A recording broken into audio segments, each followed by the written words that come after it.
konteks hikayat.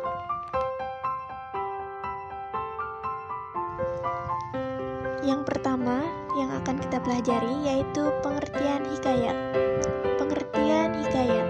Hikayat adalah karya sastra lama berbentuk prosa yang berisi cerita, undang-undang, dan silsilah yang bersifat rekaan, keagamaan, historis, biografis, atau gabungan dari sifat-sifat tersebut. Hikayat berguna sebagai pelipur lara, pembangkit semangat juang, atau sekedar meramaikan. Yang kedua, ada ciri-ciri hikayat. 1. Kemustahilan. Hikayat tidak logis serta tidak bisa diterima oleh nalar. 2. Tokoh sakti. Tokoh-tokoh di hikayat biasanya mempunyai kemampuan luar biasa. 3. Anonim. Penulis cerita hikayat tidak diketahui secara pasti. 4. Istana-sentris. Berlatar di istana. 5. Statis. Bersifat kaku dan tetap. 6. Menggunakan kata arkais. Unsur-unsur hikayat. Unsur hikayat terdiri dari unsur intrinsik dan unsur ekstrinsik. Unsur intrinsik hikayat yaitu 1. Tema, ide pokok atau gagasan yang mendasari cerita. 2. Tokoh, orang yang terlibat dalam cerita. 3. Latar belakang, tempat, waktu, dan suasana terjadinya cerita.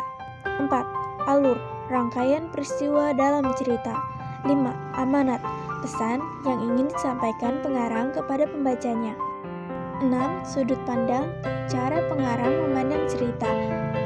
7. Penokohan, cara pengarang menggambarkan tokoh-tokoh dalam cerita.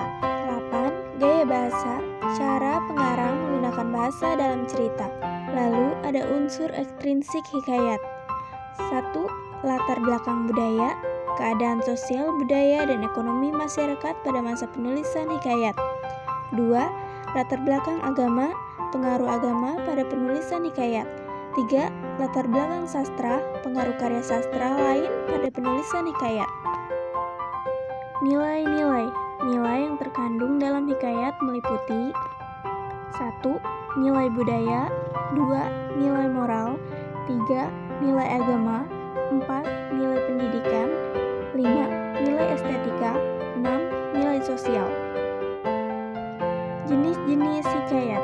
Berdasarkan isinya, hikayat dapat dibagi menjadi 2 jenis, yaitu 1. Hikayat yang bersifat rekaan, seperti hikayat Bayan Budiman, hikayat Abu Nawas, dan hikayat Indra Putra. 2. Hikayat yang bersifat keagamaan, seperti hikayat Nabi Muhammad SAW, hikayat Nabi Musa, dan hikayat Nabi Sulaiman. Contoh hikayat. Hikayat Hang Tuah adalah hikayat yang mengisahkan tentang perjalanan hidup Hang Tuah, seorang pemuda Melayu yang menjadi pahlawan dan penasehat agung kerajaan Malaka. Yang kedua, hikayat Bayan Budiman adalah hikayat yang mengisahkan tentang Bayan, seekor burung yang pandai berbicara dan memberikan nasib kepada tuannya. Yang ketiga, ada hikayat Amir Hamzah, adalah hikayat yang mengisahkan tentang perjalanan hidup Amir Hamzah, seorang pahlawan Islam yang merupakan sepupu Nabi Muhammad SAW. Kesimpulan, hikayat adalah karya sastra lama yang berbentuk prosa yang berisi cerita dan silsilah yang bersifat rekaan, keagamaan, historis, biografis, atau gabungan dari sifat-sifat tersebut. Hikayat memiliki ciri-ciri yang khas. Hikayat juga memiliki nilai-nilai moral sebagai pembelajaran. Sekian video pembelajaran dari saya. Wassalamualaikum warahmatullahi wabarakatuh.